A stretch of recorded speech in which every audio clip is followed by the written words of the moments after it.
Bro பீச்சுக்கு போயிட்டு சிவலிங்கம் செய்யுங்க ப்ரோ. அலை வந்து அள்ளிக்குதான்னு பார்ப்போம், பார்த்துடுவோம். ஆனால் பீச்சில் இங்கே சிவலிங்கம் கூடலாம் விளாட கூடாங்க. மாடியாக சுடுகாட்டில் போய் சிவலிங்கம் கட்சிது ரொம்ப இதுவாக இருந்தது. ஆனால் பீச்சில் நம்ம போய் சிவலிங்கம் செஞ்சு வைப்போம், பயபக்தியாக செஞ்சு வைப்போம்.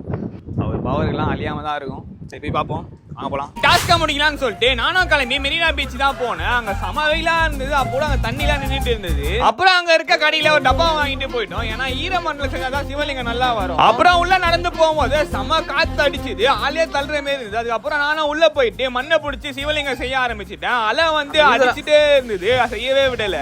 நாங்க 3 சிவலிங்கம் செஞ்சோம். 3 சிவலிங்கம் செய்யும் போது அலை வந்து அழிச்சுட்டே இருந்தது. தள்ளி கூட போய் செஞ்சோம், அப்போ கூட அலை வந்து அழிச்சுது. அங்க ஒருத்தங்க சொன்னாங்க சிவலிங்கம் செஞ்சனா அலை வந்து அபிஷேகம் பண்ணுமா, அதனால தான் அலை வந்து அழிச்சுட்டே இருந்ததான்னு தெரியல. இதோட வீடியோ முடியுது. இந்த வீடியோவை லைக் பண்ணிட்டு சிவனை எவ்வளவு பிடிக்கும்னு சொல்லிட்டு கமெண்ட்ல சொல்லுங்க. நெக்ஸ்ட் என்ன பண்ணலாம் கமெண்ட்ல சொல்லுங்க. அடுத்த வீடியோல பார்ப்போம். பை.